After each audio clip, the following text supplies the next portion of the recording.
Hello students, आज हम class 9 का फिज़िक्स पढ़ाने जा रहे हैं। इसके पहले वीडियो में आपने देखा तो वहाँ पे हमने गति के बारे में, गति का एक समान चाल और असमान चाल क्या होता है, असमान गति क्या होती है, वो हमने बताया था। तो उसी में हमने आपको ग्राफीय निरूपण भी कुछ वहाँ पे समझाए थे, कुछ एग्जाम्पल देके। तो अगर आपने वो वीडियो नहीं देखा तो प्लीज़ उसे देखने के बाद ही इसे देखिएगा, तभी आपको समझ में आएगा। इसमें हम दूरी समय ग्राफ के बारे में थोड़ा सा कुछ और बताने जा रहे हैं। जैसे कंडीशन अगर आपको दी हो, जब वस्तु की चाल एक समान हो, जब अगर वस्तु कोई है, गतिमान वस्तु है, एक समान चाल से चल रही हो, तब कैसा ग्राफ बनाएंगे आप। एग्जाम्पल के लिए हमने ले लिया कि जो दूरी है वो ग्राफ में तो आप दूरी को y एक्सिस पर दिखाते हैं, और जो टाइम आपका होता है, टाइम जबकि स्वतंत्र राशि है, उसे x एक्सिस पर दिखाते हैं। तो यहाँ पे एग्जाम्पल में आपको दिया गया है दूरी जो है जीरो मतलब अभी चल नहीं रही, अभी उसका कोई भी दूरी नहीं तय हुआ है, इसलिए वो जीरो पर है, ओरिजिन पर है। उसके बाद टाइम भी जीरो है, जब चल ही नहीं रही है, कोई दूरी ही नहीं उसकी तय हुई, तो टाइम कहाँ से बनेगा, तो टाइम भी जीरो हुआ। और वहाँ पे फिर दूरी की जगह पर 2 मीटर, दूरी जो है मीटर में है और टाइम आपका सेकेंड में है। तो यहाँ पे इस डेटा के अकॉर्डिंग हम इस ग्राफ पे देखिए चेक कर रहे हैं, जो दूरी है, अगर 2 मीटर कोई दूरी तय की गई है,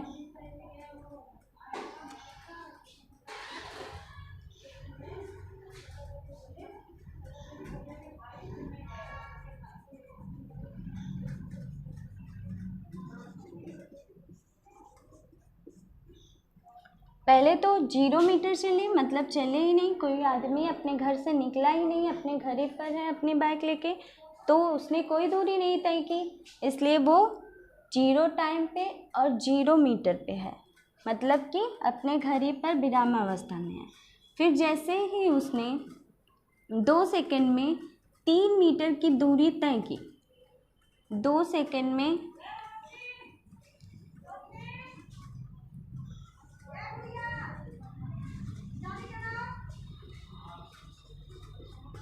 2 सेकंड में 3 मीटर की दूरी जब तय की, तो वो यहाँ पर आ जाता है, टाइम आपका 2 सेकंड लगा और दूरी कितनी तय की, 3 मीटर की। फिर उसके बाद देखिए 4 सेकंड में वो अगले 2 सेकंड में 6 मीटर की दूरी तय की, अगले 2 सेकंड बाद वो 9 मीटर की दूरी तय की, फिर 12, फिर 15, 18, ऐसे ही, मतलब एक समान चाल से और एक ही समय अंतराल से वो चलता गया है। जिसकी जो ग्राफ आप बनाएंगे उसमें जो लाइन मिलेगी आपको, इस पॉइंट को जब आप मिलाएंगे तो वो एक सरल रेखा मिलेगी। और हमने आपको पहले ही बता दिया है, जब आपके ग्राफ में सरल रेखा मिले तो कैसी गति होगी, असमान गति होगी, मतलब एक ही समय अंतराल में सबका समय जो टाइम है उसका अंतर कितना दिख रहा है आपको, 2 का है। यहाँ पे 2 सेकंड में 3 मीटर की दूरी तय किया, फिर अगले 2 सेकंड में 6 मीटर की दूरी तय किया, अगले 2 सेकंड में 9 मीटर की दूरी तय किया। ऐसे जो समय का अंतर है वो तो 2 ही सेकंड मिल रहा है, और जो दूरी इसकी है वो भी समान अंतराल की है। तो ऐसे जो आपका ग्राफ मिलेगा वो सरल रेखीय ग्राफ है, और इसे ही हम एक समान गति कहेंगे। इसके बाद है असमान गति क्या होती है। इसके बाद दूरी समय ग्राफ में हम जब वस्तु की चाल असमान हो, इस कंडीशन को देखेंगे। जब वस्तु की चाल असमान होती है तब कैसे हम दिखाते हैं। एग्जाम्पल आपको दिया हुआ है, जो आपका टाइम है t, वो तो x एक्सिस पर है, और जो दूरी है s, वो y एक्सिस पर है। तो टाइम कह रहा है कि 0 सेकंड में अगर हम 0 दूरी तय करें तो वो ओरिजिन पर ही रहेंगे, मूल बिंदु पर ही रहेंगे। अगर 1 सेकेंड आपका 2 के पहले मिलेगा तो 1 सेकेंड में कह रहा है हम 2 मीटर की दूरी तय करें। 1 सेकेंड में 2 मीटर की दूरी, तो 5 के पहले ये भी आपको मिल जाएगा। तो ये ग्राफ तो यही एक्सिस पर ही आपको मिलेगा। फिर उसके बाद है 4 सेकेंड में 4 मीटर की दूरी, तो ये भी 5 के पहले मिलेगा। फिर 9 सेकेंड में आपको 9 सेकेंड में कह रहा है कि 6 मीटर की दूरी तय किया गया है, तो 5 से थोड़ा सा ऊपर आपको मिल जाएगा ये।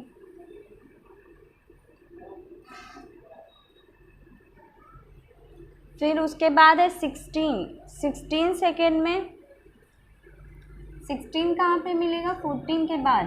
तो ये ग्राफ आपका आप स्केल से बनाएंगे तो और भी अच्छा बनेगा। इसको स्केल से फिर अपनी कॉपी पे ये ग्राफ स्केल के द्वारा ही बनाएं।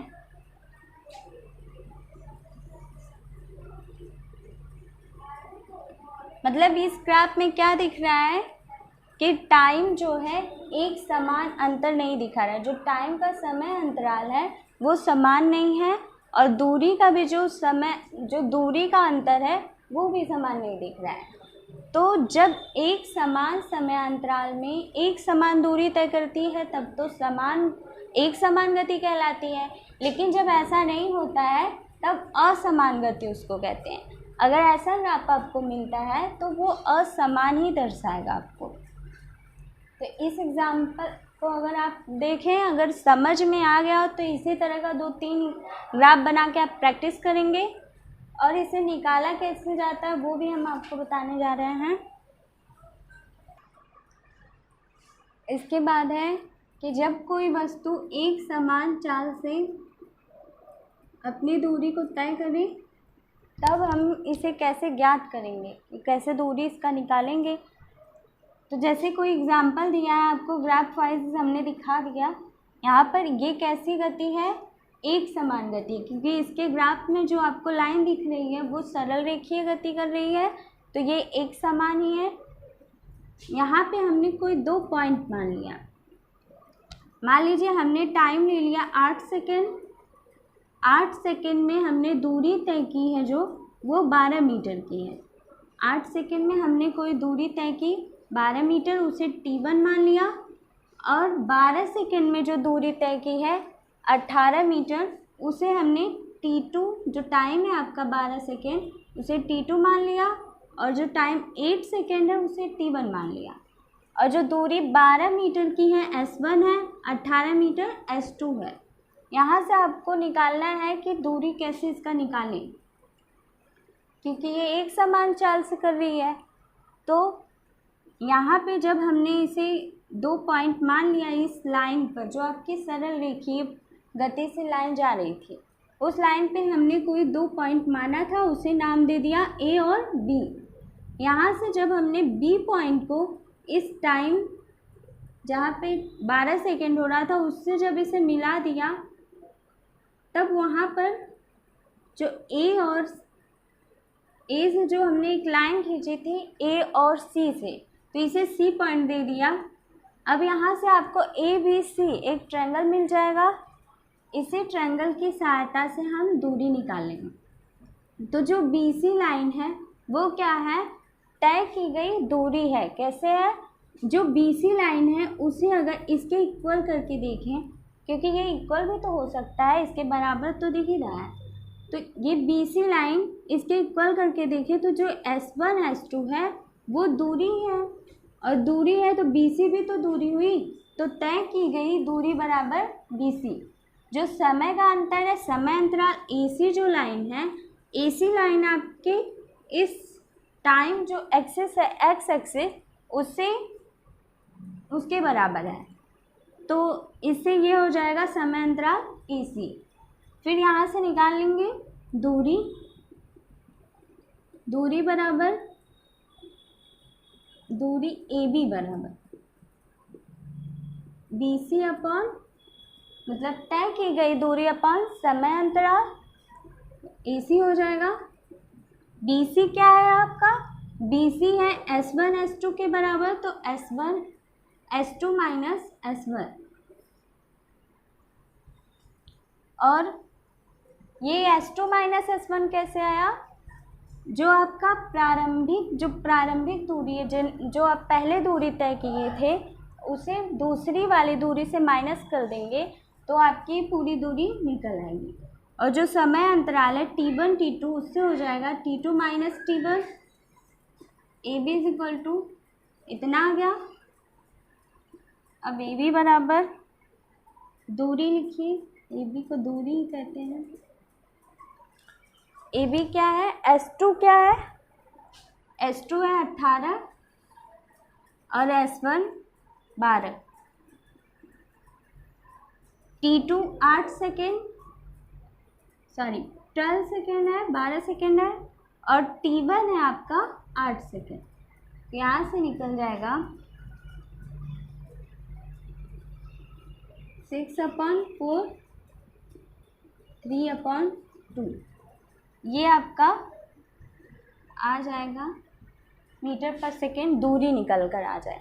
इसी तरह आपका अगर सरल रेखी में कोई गति कर रही है, एक समान गति कर रही है, तो इसी टाइप से आप वहाँ पर दूरी निकाल सकते हैं अगर ग्राफ दिया हो। इसके बाद है, अगर जब कोई गतिमान वस्तु असमान से गति करे, असमान गति में अपना मोशन दिखाए, तब कैसा ग्राफ होता है आपका?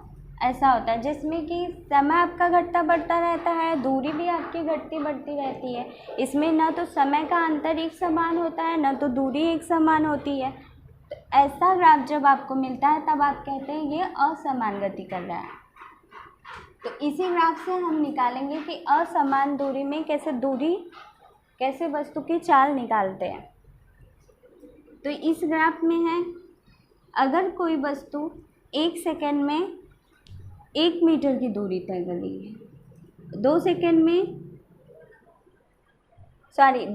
में 1 मीटर की दूरी तय कर रही है, 4 सेकेंड में 4 मीटर की दूरी तय कर रही है, और 9 सेकेंड में 6 मीटर की दूरी तय कर रही है, 16 सेकेंड में 8 मीटर की दूरी।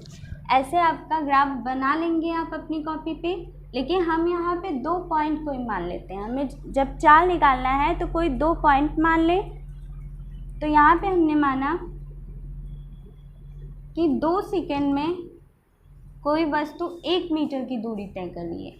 अगर 2 सेकेंड में कोई वस्तु 1 मीटर की दूरी तय कर रही है, उसे हमने T1 मान लिया जो 2 सेकेंड है, और 1 मीटर की दूरी को हमने T1 मान लिया, S1 मान लिया। ये S1 हो गया। और इसके बाद हमने जो दूसरा पॉइंट माना है उसे हम 6 सेकेंड मान लेते हैं। तो 6 मीटर की दूरी में 6 सेकेंड में कितनी मीटर की दूरी तय हो रही है? 9 मीटर की। तो जो 6 सेकेंड है उसे T2 मान लीजिए, जो 9 मीटर की दूरी है उसे S2 मान लीजिए। यहाँ से आप रख के निकाल सकते हैं, दूरी S2 माइनस S1 होता है, और टाइम जो है, समय जो है वो क्या है? T2 minus T1। तो S2 क्या है? 9 मीटर है, S1 1 मीटर है, T2 क्या है? 6 सेकेंड। तो 6 है, और जो T1 है वो 2। तो यहाँ से आ जाएगा 8/4 या 2 मीटर पर सेकेंड।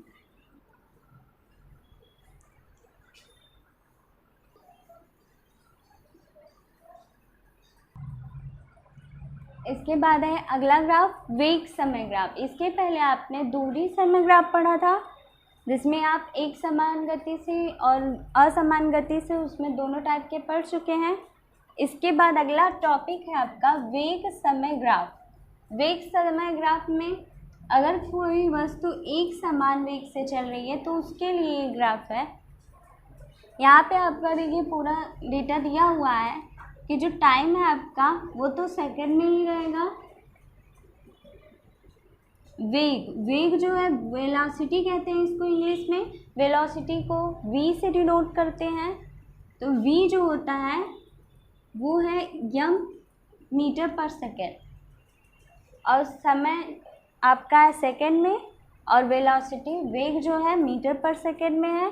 तो जो टाइम आपको दिया हुआ है वो दिया है 0 जो दिया है वो तो ओरिजिन पर ही रहेगा। फिर कह रहा है कि 2 सेकेंड में, 2 सेकेंड में कोई गतिमान वस्तु है, कोई भी चीज़ है जो गति करती हो, वो कह रहा है कि 2 सेकेंड में 10 मीटर की दूरी 10 मीटर पर सेकेंड से चल रही है। 2 सेकेंड में हमने जब उसको देखा तो कितने वेग से चल रही है? 10 मीटर पर सेकेंड के वेग से। फिर उसके बाद 4 सेकेंड बाद जब हमने उसी गतिमान वस्तु को देखा, उसी बाइक को देखा, तब भी वो 10 मीटर पर सेकेंड के वेग से चल रही है। उसके बाद 6 सेकेंड बाद देख रहे हैं, 8 सेकेंड पर देख रहे हैं, 10 सेकेंड पर देख रहे हैं, तब भी वो एक ही वेग से चलती जा रही है। मतलब इसका वेग क्या है? समान है। 10 मीटर पर सेकेंड के वेग से ही टाइम तो चेंज होता जा रहा है, जो सेकेंड है उसका वो चेंज हो रहा है, लेकिन जो वेग है उसका, जिस वेग से चल रही है वो वस्तु, वो चेंज नहीं हो रहा है। तो इसे क्या कहेंगे? एक समान कहेंगे। एक समान वेग से चल रही है तो एक समान होगा। तो ऐसे ग्राफ को एक समान वेग कहेंगे। इसको निकालते कैसे हैं? आपको दिया हो तो कैसे निकालेंगे? तो यहाँ पे देखिए, जो तय की गई, जो आपका तय किया गया दूरी है वो 10 मीटर पर सेकेंड के चाल से वेग से चल रही है। तो जो निकलेगा वेग और समय का जो गुणनफल होता है वो विस्थापन के बराबर होता है। जो वेग होगा और समय का जो गुणनफल निकल कर आएगा वो किसके बराबर होगा? विस्थापन के बराबर होगा। तो वेग क्या है? 2 सेकेंड में 10 मीटर पर सेकेंड के वेग से जो वस्तु चल रही है, ये हमने मान लिया यहाँ पर कोई पॉइंट A, जो कि 2 सेकेंड से, हमने 2 सेकेंड पर देखा तो वो वस्तु 10 मीटर पर सेकेंड के वेग से वो चल रही थी। फिर जब हमने 10 सेकेंड बाद उसको देखा तब भी वो उसी वेग से चल रही थी, तो इसको हमने B मान लिया। और यहाँ से ABCD एक चतुर्भुज बना लिया, और जहाँ पर हमने 2 सेकेंड माना था उसे T1 मान लीजिए, और 10 सेकेंड जो अंतिम था उसे T2 मान लीजिए। तो ये हो जाएगा AC क्या है आपका? T1 जो है AC के बराबर है। तो AC इंटू वेव जो है, पहला वेव वो AC है। फिर समय क्या है? AB। समय जो है वो A और B है, ये इस लाइन के बराबर है। और AC जो है वो तो AC लाइन वेग के बराबर है ही। जो AB है लेकिन आपका वो क्या है? CD और AB एक दूसरे के, देखिए, पैरेलल है, एक दूसरे के बराबर में। तो यहाँ से हम AC इंटू AB भी कह सकते हैं, या इक्वल में करके इसे आप AC इंटू CD भी लिख सकते हैं। ये हमने ABCD का चतुर्भुज का क्षेत्रफल निकालेंगे। यहाँ पे हम, अगर हम ABCD चतुर्भुज का क्षेत्रफल निकाल लेते हैं तब हमारा यहाँ पर दूरी निकल कर आ जाएगा कि इतने समय में इस वेग से चल रही है तो इसकी दूरी कितनी हुई। तो ये हो जाएगा 10, वेग कितना है इसका? 10, समय जो आपको मिला है वो कितना है? अंतिम माइनस प्रारंभिक। तो ये हो जाएगा इतना 10, और 10 से 2 माइनस क्या? 8, 80। अब देखिए ये हो जाएगा 80। इस ग्राफ में आपका मैच हो रहा है। अगर 10 सेकेंड और 2 सेकेंड पर, 2 से लेके 10 सेकेंड पर हम देख रहे हैं तो ये वस्तु समान वेग से चल रही है। 10 मीटर पर सेकेंड के वेग से ये इस टाइम पर चली है। तो ये पूरा जो टाइम निकल कर आया है उसका अंतर है 8, और उसका वेग जो है वो 10 मीटर पर सेकेंड है। इन दोनों का मल्टीप्लाई, वेग इनटू समय का मल्टीप्लाई ही क्या आ गया है, दूरी आपका। तो इस ग्राफ से भी आप मैच करवा सकते हैं, ये सही हो गया है। इसी तरह आप इसके अगले का बुक में दिया हुआ है 2-3 ग्राफ, आप इसी तरह का ग्राफ बना के प्रैक्टिस करेंगे। आज के लिए बस इतना ही, दैट्स ऑल।